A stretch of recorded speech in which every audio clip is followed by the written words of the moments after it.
Hello everyone, today I'm going to show you how to fix and configure the Battlefield 6 graphics settings. Make sure to watch the video until the end, not to miss any important details, like and subscribe.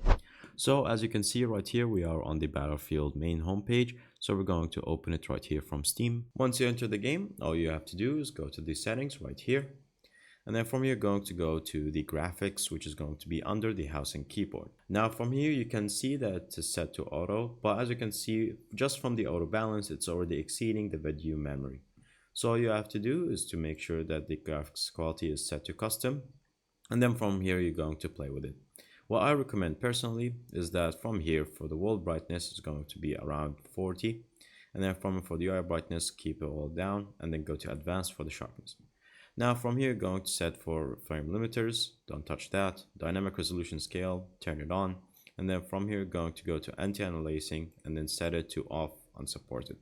Now from here, upscaling technique is going to be DLSS if you have a graphics card.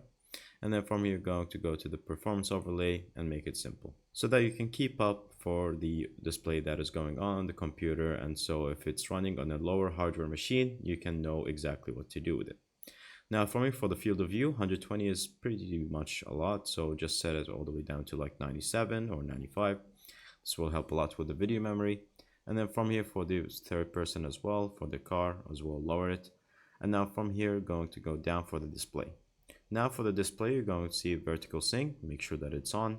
Aspect ratio is auto, and refresh rate is going to depend on your screen. Finally, you're going to go to the main one, which is going to be the graphics quality settings, going to edit. And then from here, as you can see, a lot of them are either set to low or PCF, but I'm going to show you which ones you're going to need. So once you go to the low settings, and then from here, you can just set so that for each one for the sun shadow quality, you're going to make it a medium. You're going to go to the texture quality and make sure it's high. And that's pretty much it. As you can see, the memory now is all good. And now the video graphics have been updated, and you can tweak it as much as you can by enabling this set right here so that you can keep an eye on the performance while you're playing. Thank you guys for watching. See you next time. Bye bye.